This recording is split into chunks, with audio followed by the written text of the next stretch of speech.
ছোট পর্দায় নিজের অভিনয় দক্ষতা দিয়ে পরিচিত পেলেও গান দিয়ে আলাদা পরিচিত পেয়েছেন জান্নাতুল সুমাইয়া হিমি।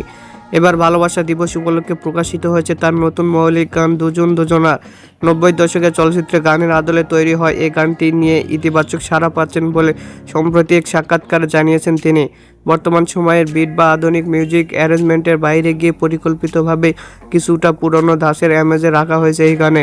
দর্শকদের অনেকেই গানটি শুনে 90 দশকের সেই বিশেষ ফ্লেভারের কথা মনে করছে বলে জানান হিমি।